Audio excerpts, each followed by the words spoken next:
चौथ्या अध्यायात पदार्पण करत असताना गीताशास्त्राच्या प्रथम 3 अध्यायाचे व्याख्यान केल्यानंतर आपल्या श्रोत्रेंद्रियांचे भाग्य वर्णन करण्याच्या मिशाने मुमुक्षास ग्रंथामध्ये रुची उत्पन्न होण्याकरता व अवतरण देण्यासाठी महाराज काय म्हणतात ते पहा.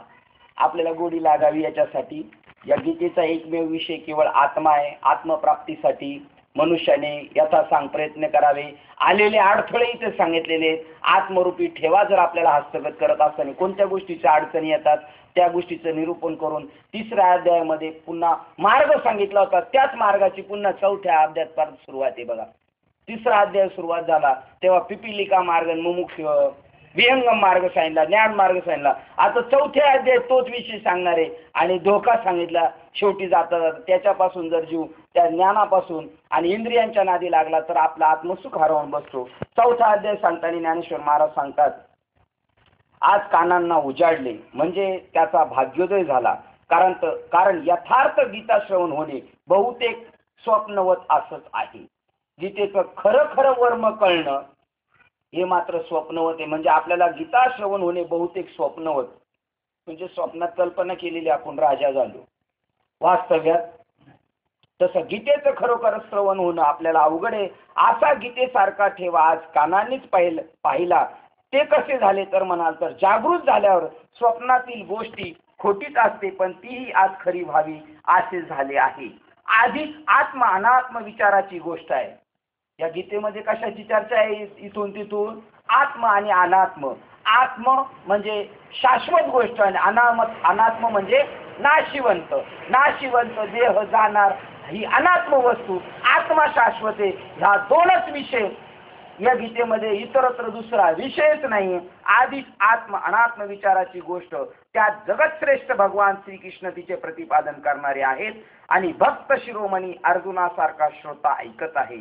जसा पंचम स्वर आणि त्यातच उत्तम सुवास व माधुर्य या तिन्हींचा अपूर्व ऐक्यभाव झाला असता आनंद होतो, तसाच प्रकार हा गीतारूपी कथामृताचा आनंद लाभ होऊन झाला आहे. म्हणजे यात सर्व इंद्रियांना आनंद होईल अशी गोडी आहे. आज श्रोत्यांच्या दैवाची थोरवी काय वर्णन करावे की जिच्यामुळे श्रोत्यांची पूर्वजन्माची जपतपे ही गीता श्रवण रूपाने फळास आली किंवा गीता ही अमृतरूप गंगा त्यांना प्राप्त झाली म्हणावयाची. तुमचं आपलं परमभाग्य आहे. आपण फार मोठ्या थोर संतांच्या मुखातून ऐकलेले. आपण साधू संतांच्या नंतर जन्माला आलो हे भाग्यवान आहे. साधू संतांच्या अगोदर आलो असतो तर आपल्याला तो सुखाचा ठेवा प्राप्त झाला. साधू संतांच्या बरोबर आलो असतो तर मार खावाव. आणि आता साधू संतांच्या नंतर आलो, आता दोन्ही बाजूनी देहाचंही पोषण होणार आणि आत्मसुखाचा लाभ आहे. गीता ऐकायला म्हणतात गीता वास्तविक ही इंद्रिय कशी आहेत? जड आहेत.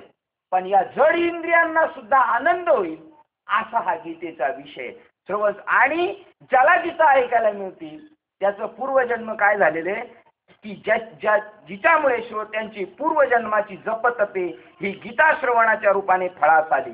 याचा अर्थ ही जे आपण ऐकतोय गीता आज ऐकतोय ज्ञानेश्वरी, हे आपलं मागील कर्म ते काय झालेले फळाला आलेलं आहे.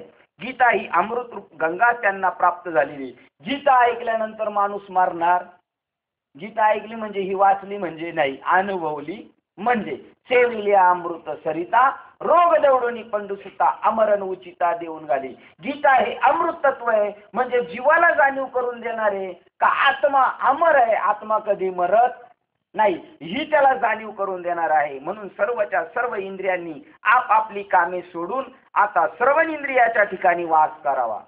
म्हणजे जड शरीराने कानाचं किंवा ज्ञानाचंच विषय स्वीकारणे, पण जड इंद्रिय जे आहेत त्यांनी सुद्धा काय ऐकावी? आता श्रवण इंद्रियाच्या ठिकाणी वास करावा आणि मग गीता नामक या कृष्ण अर्जुन संवादाचे सुख उपभोगावे. तेव्हा संत मंडळी ज्ञानदेवास म्हणाली की आता तू ही अप्रासंगिक पल्ला पुरे कर व श्रीकृष्ण व अर्जुन हे दोघे काय बोलत होते ती कथा आम्हाला सांग.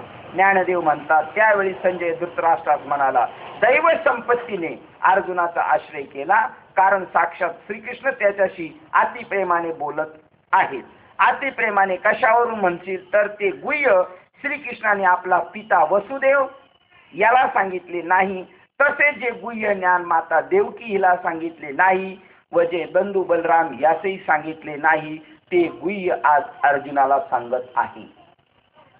स्पर्श करून जातात. देवी लक्ष्मी नेहमी इतकी सान्निध्यात असणारी खरी, पण तिलाही त्या प्रेमसुखाचा अनुभव कधी लाभला नाही. त्या कृष्ण प्रेमाचे सर्व फल या अर्जुनास मिळत आहे. काय चमत्कार सांगावा.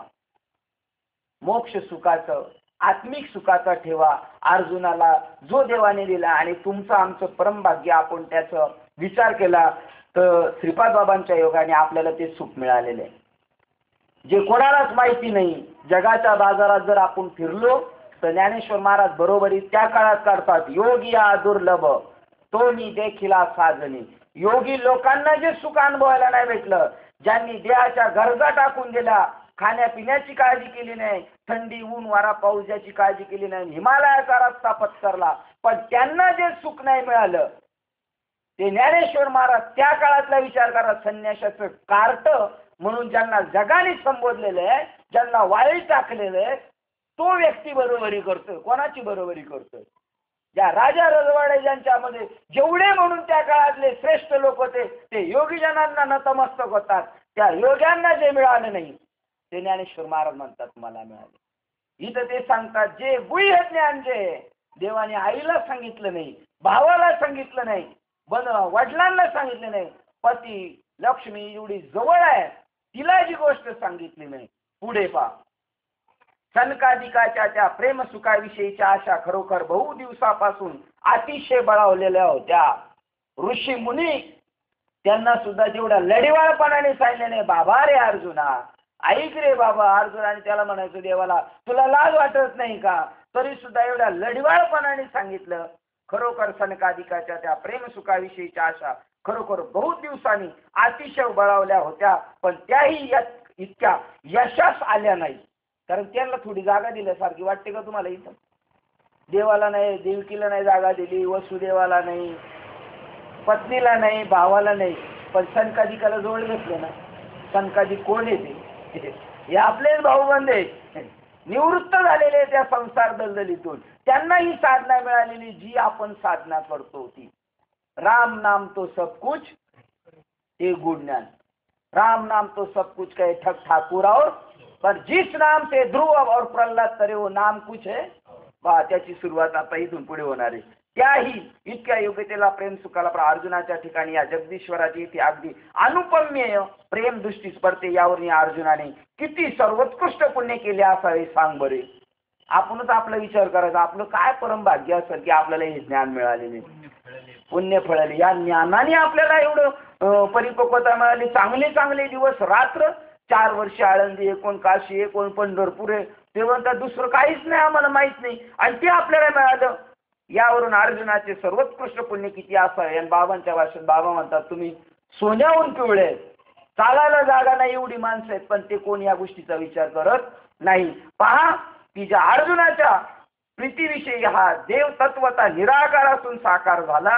यावरून मला त्याची एकरूपता चांगली समजून येते. कारण मला तर असे वाटते की या दोघांची स्थिती देह जरी भिन्न आहे तरी दोघे मात्र.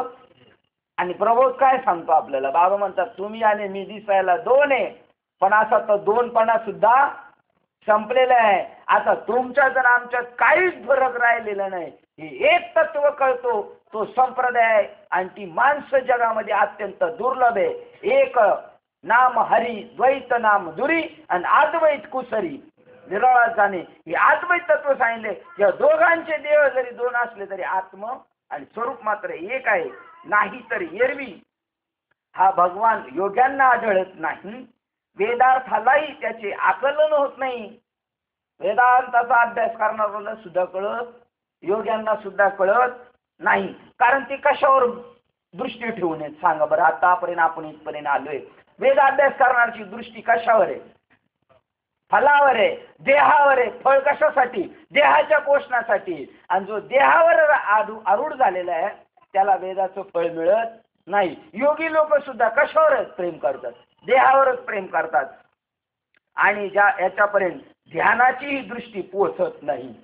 ध्यान करणारे बी भरपूर लोक आहेत, पण आळंदीमध्ये क्षेत्रामध्ये एक ग्रंथ आहे वेदेश्वरी. त्या वेदेश्वरी ग्रंथामध्ये सांगितलं, कोणाचं ध्यान करतो तू? कशासाठी रिकामा उद्योग करतो? कोणाचं ध्यान करतो? ज्याचं ध्यान करतो तोच तू आहेस.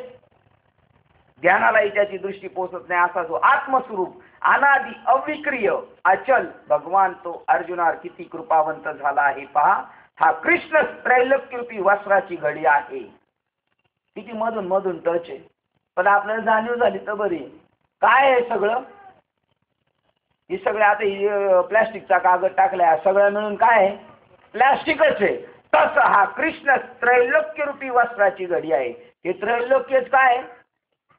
अवघेची त्रैलोक्य, चरणी जगन्नाथ, माय जगन्नाथ, बाप जगन्नाथ. तसा हा कृष्ण त्रैलोक्यरूपी वस्त्राची घडी आहे. आणि वास्तविक हा आकाराच्या पलीकडचा म्हणजे निराकार असून आज हा अर्जुनाच्या मोठ्या प्रेमाने आटोक्यात येऊन त्याचा कसा स्वाधीन झाला आहे न कळे. आणि या श्लोकात, या अध्यायाचा पहिला श्लोक सुरुवात होतो बघा. जे ज्ञान सांगणार आहे ते ज्ञान तुला कुठून आलेले, कसं आलेले पहा. हा अक्षय फल देणारा ज्ञान योग. आणि तिसऱ्या अध्यायाची सुरुवात काय होती? ज्ञान योग. दुसऱ्या अध्यायाची सुरुवात काय होती? सांख्य योग. म्हणजेच काय? जेव्हापासून देव बोलायला लागले तेव्हापासून कशाबद्दल बोलतात? ज्ञान योगाबद्दल बोलतात. मी हा अक्षय फल देणारा, सतत फल देणारा आहे ज्ञान योग आदित्याला सांगता झालो. म्हणजे सूर्याला. आदित्याने मनूला सांगितला. सूर्याने कोणाला सांगितला? मनूला सांगितलं. ते बांधू बळीभद्राला नाही सांगितलं, ते अर्जुनाला सांगितले. पुन्हा मनूने ईश्वाकुला नावाच्या अधिराजाला म्हणजे आपल्या पुत्राला सांगता झाला. मग श्रीकृष्ण अर्जुनास म्हणाले, कर्मयोगाचा उपाय आहे असा हा ज्ञानयोग आम्ही पूर्वी विवस्वानला म्हणजे सूर्याला सांगितला. आता जो आपल्याला जो बोध सांगितलेला आहे, आपण ज्या नामाची उपासना करतो, ज्या देवाचं संत वाङ्मय सगळे म्हणतात नाम घ्या नाम घ्या, संत एकांती बैसले सर्व सिद्धांत शोधिले आणि सार ते निवडून काढिले, ते हे श्रीहरीचे नाम. हे कोणत्या देवाचं नाहीये. चिलम्या आलम्या राम कृष्ण वगैरे ह्या देवांची नाम म्हणजे नाम नाहीये. तर वेदाने जे ठेवलेलं नाम आहे देवाचं त्याला नाम म्हटलेले. श्रुतीने जे ठेवलेले, रामाचं नाव कौसल्य मातेने आणि दशरथ राजाने. पण दशरथ राजाने कौशल्य मातेने ठेवण्यापेक्षा मला असं वाटतं की वाल्मिक महर्षीनेच ठेवलेले आहे नाव. परंतु हे जे देवाचं नाव आहे, ज्या निराकार परमात्म्याचं नाव आहे, त्या ज्या नामाचा जो नेहमी संत म्हणतात नाम घेता उठा उठी किंवा नाम विठोबाचे,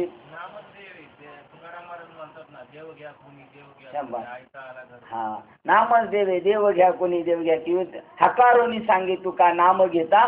आणि हा जो योग आहे तो मी अर्जुना कोणाला सांगितला होता? सूर्याला सांगितला होता. त्याने तो कोणाला सांगितला? ज्ञानयोग आम्ही पूर्वी विवस्वानला म्हणजे सूर्याला सांगितला. परंतु त्या गोष्टीला पुष्कळ दिवस झाले. मग त्या विवस्वान सूर्याने हा सर्व योग विवस्तव मनूला म्हणजे उत्तम रीतीने मनूला सांगितला. आणि मनूने ते स्वतः आचरण केले आणि मग ईश्वाकू नामक आपल्या पुत्रास त्याचा उपदेश केला. अशी मुळापासून चालत आलेली ही परंपरा आहे. इथं संप्रदाय सांगितलेला आहे. जसा हरिपाठ संपल्यानंतर आपण संप्रदायाचे वर्णन करतो, गुरु परंपरेचे आदिनाथ उमा बीज प्रगटले, तसं हे ज्ञान जे आहे ते कधीपासून चालत आलेले? अनादि काळापासून. म्हणजे सूर्याला सांगितलं तेव्हापासून. पुढे आणखी काही राजर्षी या निष्काम कर्मयोगात जाणणारे होऊन गेले, परंतु तेव्हापासून आता अलीकडे हा फारसा कोणी जाणत. हे वाक्य आत्ताच्या काळामध्ये चालू आहे.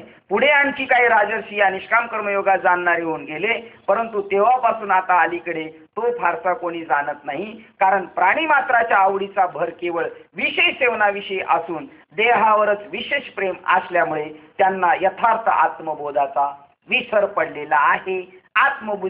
बोध विषयक आस्था म्हणजे आस्तिक्य बुद्धी आडमार्गाने गेल्यामुळे विषय सुखच अत्यंत सुख आहे, त्याच हिती कर्तव्यता आहे असे लोकांना वाटून ते जीवावर इतके प्रेम देहादिक व विषय यावर उपाधीवर करू लागले. असे पहा. उदाहरण बघा काय सांगता. जे प्राणिया कामी भरू देहाची वरी आधरू मनोनी पडिला विसरू आत्मबोधाचा. आपल्याला कशाची जाणीव करून घ्यायची? आपल्याला विस्मरण झालेले. आपल्याला सगळ्या कीर्तनांमध्ये आपण एकच ऐकलेले, आम्हाला काय करायचे, नामस्मरण करायचे, नामस्मरण करायचे. म्हणजे त्याचं काय झालेलं आहे, आपल्याला विस्मरण झालेलं आहे. आपल्याला आपलंच विस्मरण झालेले. आपला आपण विसर यया नाव अज्ञान गा धनंजया. 14व्या अध्यायात सांगितलं. अज्ञान कशाला म्हटलेले, आपलाच आपणास विसर यया नाव अज्ञान. ते सांगतात ह्या योगाचे बरेच लोक जाणते होते, पण लोक का विसरले, जे प्राणी या कामी भरू. 6 नंबर कामी म्हणजे कशावर, 6 वर सांगतात विषय सेवनावर आवड असल्यामुळे देहाची वरी आदरू. देहच मी आहे असं प्राणी मात्राला वाटल्यामुळे म्हणून पडीला विसरू आत्मबोधाचा. आत्मबोधाचा विसर पडला आणि आत्मबोधाचा विसर पडल्यामुळे मग मात्र ते कशाबद्दल नादी लागले, कारण प्राणी मात्राच्या आवडीचा भर केवळ विषय सेवनाविषयी असून देहावरच विशेष प्रेम असल्यामुळे त्यांना यथार्थ आत्मबोधाचा विसर पडला. आपलं सुद्धा प्रेम सगळ्याचं कशावर आहे, देवावर. ते साधना करणारच देवात प्रेम असल्यामुळे आत्मबोधाचा विसर आहे. ज्या वेळेला आत्मस्वरूपाची आपल्याला स्मृती येणार त्यावेळेला तै शरीर भाव नासती, इंद्रिय विषय विसरती, जै सोहम भाव प्रतीती प्रगट होय. ते सोहम भाव आत्मस्वरूप जेव्हा प्रगट होईल तेव्हा शरीराचं विस्मरण आहे. आणि शरीराच्या स्मरणामध्ये कशाचं विस्मरण आहे, आत्म्याचं विस्मरण आहे. मग आपण बऱ्याच वेळा ऐकलेले, विसरली तया थोर झाली आणि पचतील खाणी. पण मधले बाबा म्हणतात अजून यांना हेच माहित नाही का कशाला विसरलेले आहेत, कशाला विसरलेले आहेत आपण. विसरली तया हे सगळ्यांचं पाठेप्रमाण, तया थोर झाली हानी, हानी बी झाली आणि परिणाम काय हे कळाले, पण विसरलेत कशाला. आत्मबोधाला म्हणून पडला विसरू आत्मबोधाचा. ज्याला आत्मिक सुखाचा विसर पडला त्याला विषय सुखाची आठवणे, ज्याला विषय सुखाचा विसर पडला त्याला आत्मिक सुखाची आवडे. विषयी विसर पडेला निशेष अंगी ब्रह्मरस ठसावला. ब्रह्मरस गोडी तयास फावली वासना निमाली समूळ ज्यांची. ज्याची वासना समूळ नाश झाली त्याला ब्रह्मसुखाचा आनंद आहे. आणि ज्याला विषयाचा विसर आहे त्याला ब्रह्मरस गोडी प्राप्त झालेली आहे. ते म्हणतात आत्मबोधाविषयीची आस्था म्हणजे आस्तिक्य बुद्धी आडमार्गाला गेल्यामुळे. पहा आता, देवे दिला देह भजना आणि तो या झाला फाटा. इथं फाटा पडला. आपल्याला जन्माला आलो आत्मसुख शोधण्यासाठी, मनुष्य जन्म जो निर्माण झालाय तो ईश्वर प्राप्तीसाठी.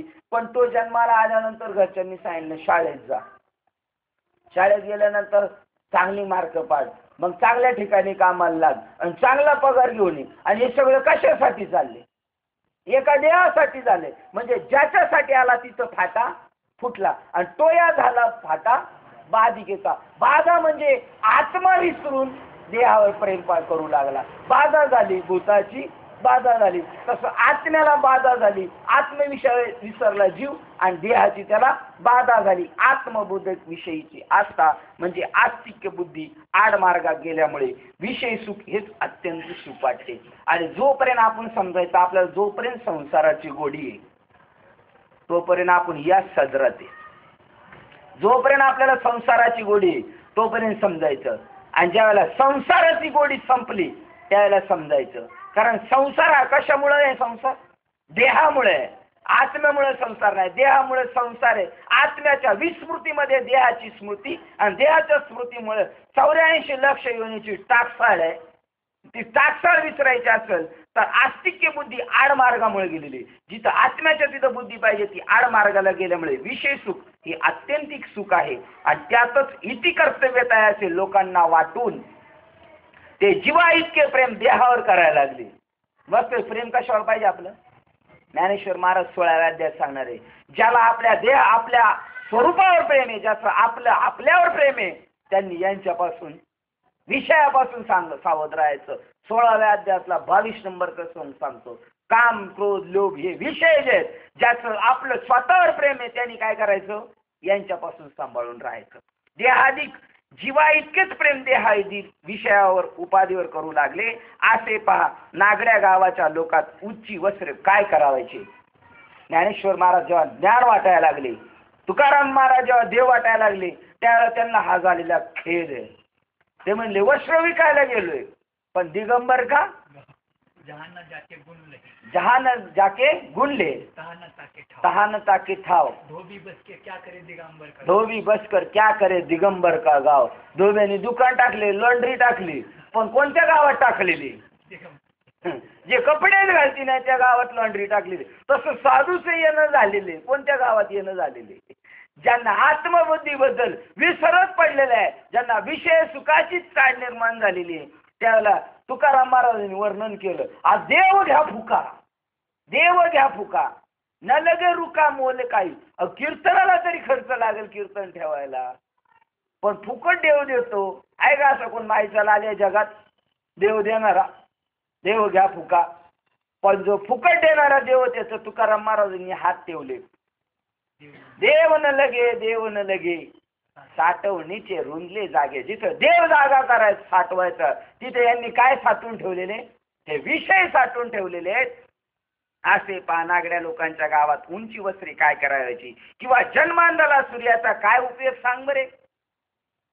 आंधळ्या पुढे दिवा लावला काय उपयोगाचा आहे? किंवा बैऱ्याच्या सभेत गाण्याला कोण मान देईल? त्याच्या पुढे चांगलं गात बसला बैऱ्याच्या पुढे, त्याला काय कळणार आहे? आठवा, कोल्ह्याला चालण्याविषयीची आवड प्रीती कधी उत्पन्न होईल का? हे कोणाचं वर्णन आहे? कोल्ह्याचं वर्णन आहे? हे राजजात आंधळ्याचं वर्णन आहे? ज्याला ज्ञानाची आवड नाही त्या कोल्ह्याला काय पाहिजे? अंधारच पाहिजे.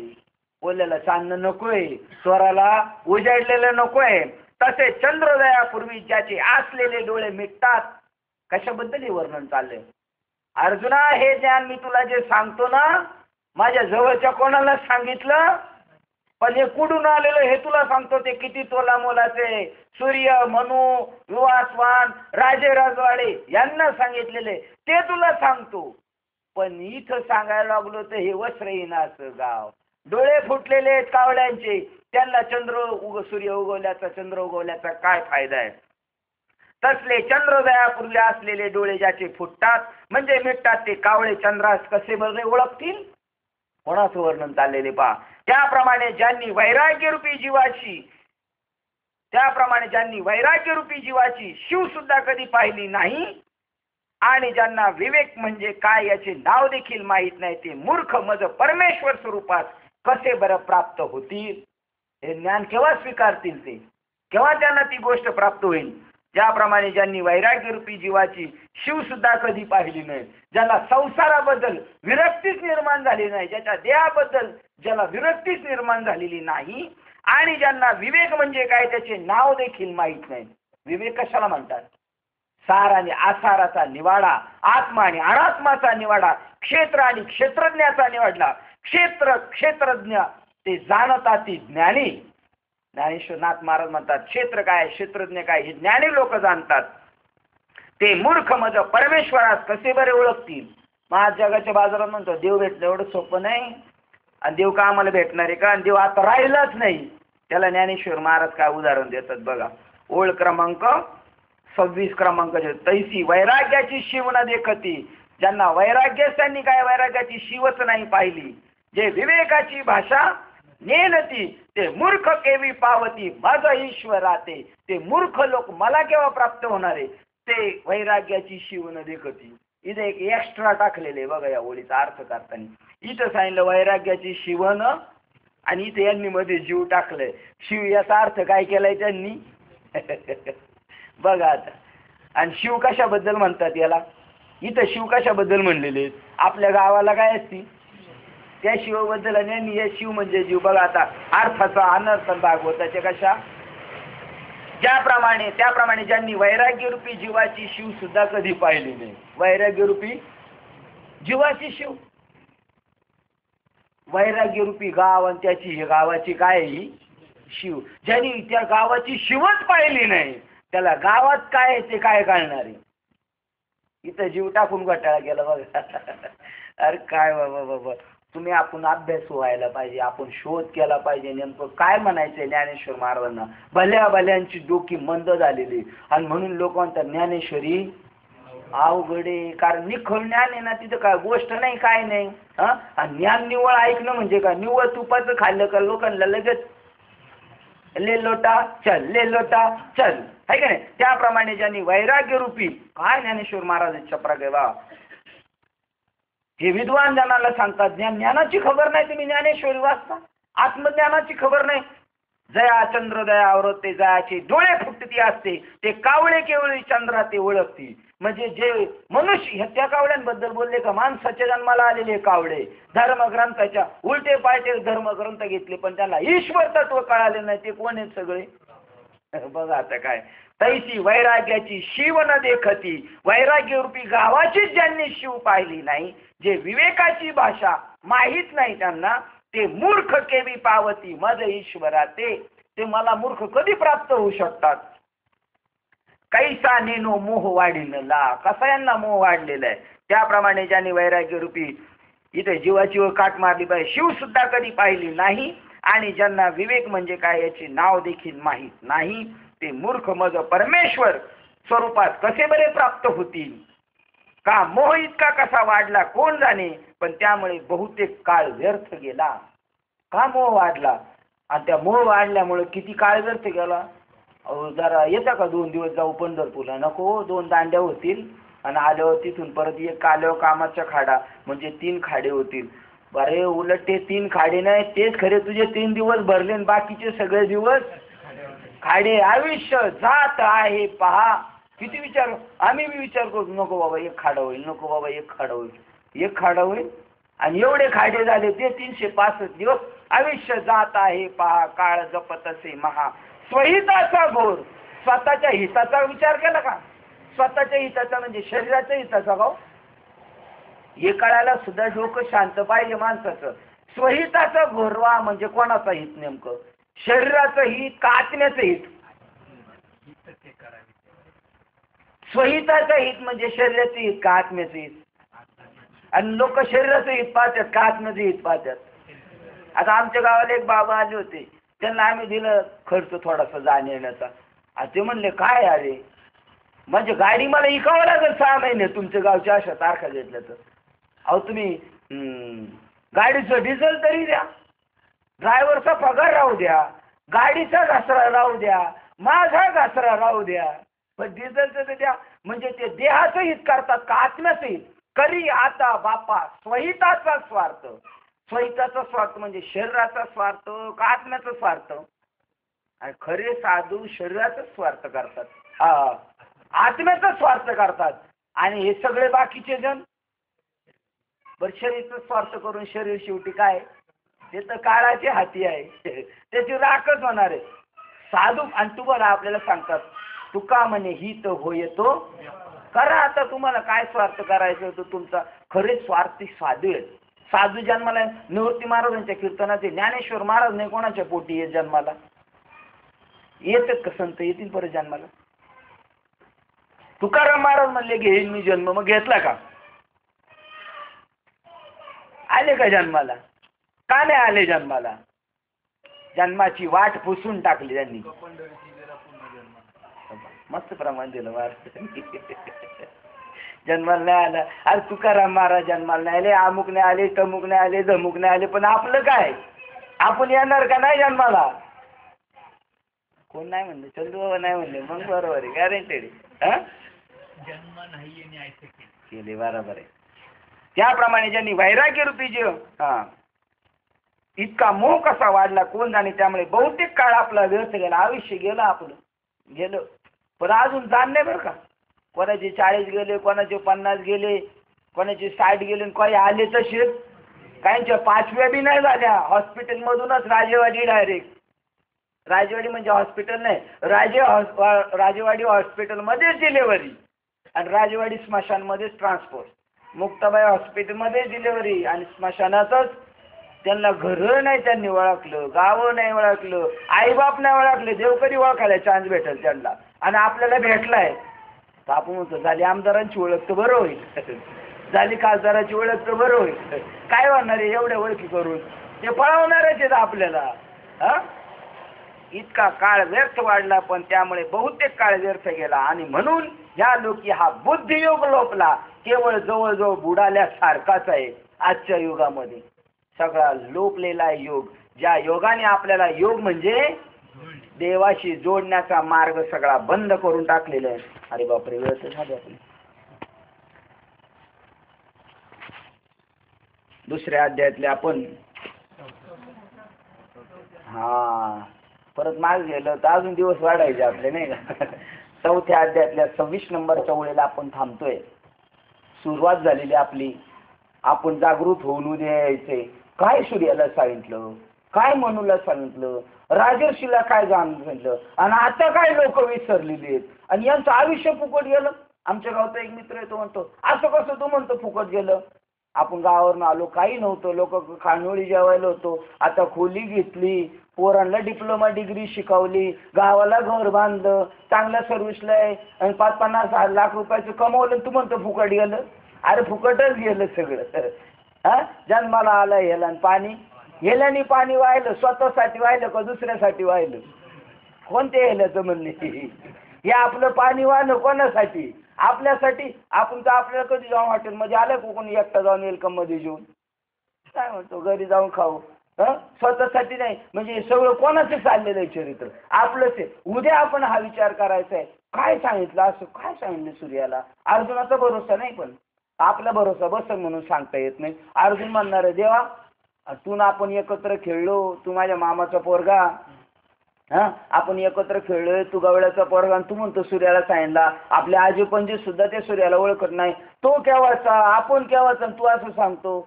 देव म्हणतो माझ्यावर संशय धरू नको, मी सांगतो ते खरं आहे. तुझे न माझे अनेक जन्म झाले, पण तुला तुझ्या जन्माची आठवण, मला सगळं आठवतंय. मी मागचं पाहतो, पुढचं पाहतो आणि आताचं पाहतो, म्हणून तुला सांगतो. मग काय सांगितलं ते उद्या पाहू. तो बुद्धियोग जवळजवळ सध्या बुडालेला आहे आणि उद्या आपण पाहू आपल्याला काय करायचंय, कुठून कुठचा प्रवास करायचा. झालेली सेवा हृदयस्थ सद्गुरू सच्चिदानंद श्रीपाद बाबा रामदास बाबा अधिष्ठान परमात्मा श्री गणरायाच्या चरणावर आणि तुम्हाला सर्वज्ञांच्या चरणावर सेवा समर्पित करून सेवेला आपण पूर्ण विराम देऊया. पुंडलिक वरदे हरे.